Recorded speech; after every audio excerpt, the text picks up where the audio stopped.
के गरेका छौँ भन्दाखेरि चाहिँ mission to zero waste village बनाउनको लागि चाहिँ हामीले mission to happy plus village सुरु गर्दैछौँ। त्यो चाहिँ कस्तो हो भनेर भन्दाखेरि चाहिँ यो चाहिँ धागो र सियोको सम्बन्ध जस्तो हो।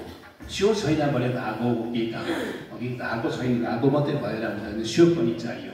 सियो मात्रै भएर भएन, धागो दुईजनालाई चाहिँ उनीहरूको चाहिँ between them to make their strong relation अघि यसको लागि चाहिँ दुईजना बनिएको हो अघि।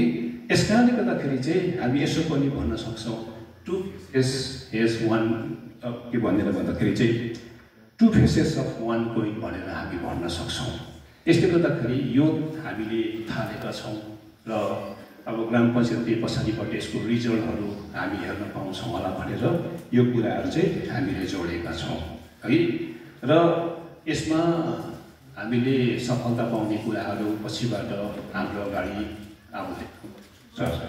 एउटा कुरो यो सम्बन्धित छैन, तर पनि अघि कुरा के हुँदै थियो भन्दाखेरि चाहिँ हामीलाई युनिटी चाहिँ नि हाम्रो के हो भन्दाखेरि चाहिँ हाम्रो एकता चाहिँ ठुलो बल हो अघि। हाम्रो एकता चाहिँ सुपरफिसियल छैन, हाम्रो एकता चाहिँ काउन्टरफिटेड छैन। हाम्रो कुरो चाहिँ कस्तो भन्दाखेरि चाहिँ सतही कि कृत्रिम छैन हाम्रो एकता चाहिँ। हामी एकछिन यहाँ बस्यौँ, हामी एक भयौँ होइन, तर हाम्रो एकता भनेको चाहिँ हृदयको एकता हो, भित्रको एकता हो।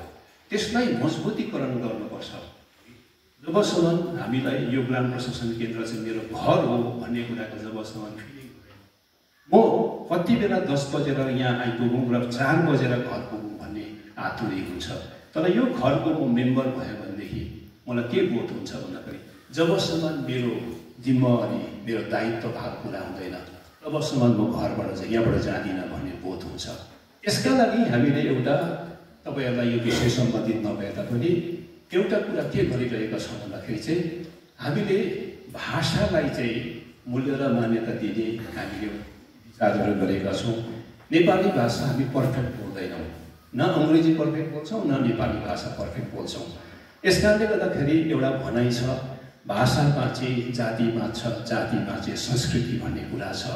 शब्द मिलेर अक्षर बनिन्छ, अक्षर मिलेर शब्द बनिन्छ, शब्द मिलेर भाषा बनिन्छ र भाषा मिलिसकेपछि साहित्य बनिन्छ।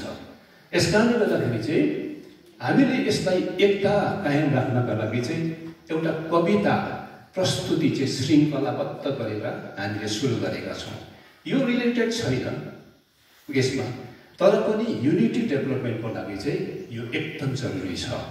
अहिले हाम्रोमा यहाँ अहिले हामीले सुन्दै थियौँ यहाँ कर्मचारी गणहरू कति हुनुहुन्छ भनेर भन्दाखेरि 38 भन्नुभयो जस्तो लाग्यो। कम्ती भने कि मैले 38 हुनुपर्छ होला। अनि 38 भनेको अब तपाईँहरूको वार्ड एरिया ठुलो भएर पनि हो, तर हामीलाई इन्टायर द होल डे हामीलाई काम पर्दैन। जब काम परेन भनेदेखि हामी आइडल सिटिङ हुन्छौँ, इनएक्टिभ सिटिङ हुन्छौँ, टेबल वर्कसप सुरु हुन्छ। एकखेप तपाईँको यहाँनिर चाहिँ स्क्रोलिङ सुरु भयो भनेदेखि चाहिँ मोबाइलको स्क्रोलिङ सुरु भयो भने नि एउटा के हुन्छ भनेर भन्दाखेरि चाहिँ कुनै पनि काम चाहिँ पोस्टपोन गर्दै भरे गर्छु भन्ने हुन्छ। त्यसले गर्दाखेरि हामीले एउटा चाहिँ कविता प्रस्तुति एउटा श्रृङ्खलाबद्ध रूपमा हामीले महिनामा एकचोटि गर्दैछौँ, 2 चोटि गर्छौँ अर्को महिनामा, 3 चोटिमा चाहिँ हामीले चाहिँ कवियत्रीहरूलाई चाहिँ उनीहरूले कति दक्षतापूर्वक उनीहरूले आफ्नो कृति प्रस्तुत गरे त्यसको आधारमा चाहिँ हामीले सानो सानो पारितोषिकहरू पनि प्रदान गर्दैछौँ। यसले चाहिँ भाषा शुद्धिकरण पनि हो, यसले चाहिँ भाषामा पनि सुन्दरता हामीले गरेका छौँ। यो रोचक छ, चाखलाग्दो छ। अनि त्यस दिन चाहिँ पारितोषिक वितरण गर्दै गर्दाखेरि चाहिँ हामीले नेपाली आफ्नो वेशभूषामा आएर चाहिँ मादल दङ्गाएर अघि गीतहरू गाएर नाचेर लिने कार्यक्रम पनि हुन्छ। तर त्यति बेला हामी फेरि ट्र्याक चलाउँदैनौँ।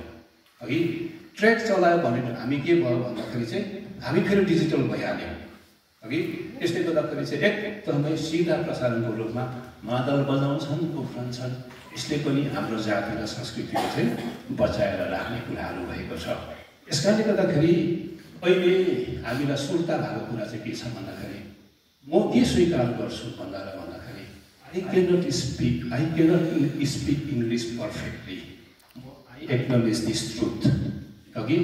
तर कमसेकम being a नेपाली मैले के हुनुपर्छ भन्दाखेरि मैले कमसेकम नेपाली त राम्रो बोल्नुपर्छ नि भन्ने मलाई चाहिँ बोध हुन्छ। अब हाम्रो नेपाली चाहिँ के हुँदैछ भन्दाखेरि चाहिँ नेपाली भाषा हराउँदै गइरहेको अर्काको भाषा मिसिएर आइरहेको अवस्था छ। अब एउटा कुरा म तपाईहरुलाई भन्नु पर्यो, एउटा हाम्रो भाषा वाक्यांश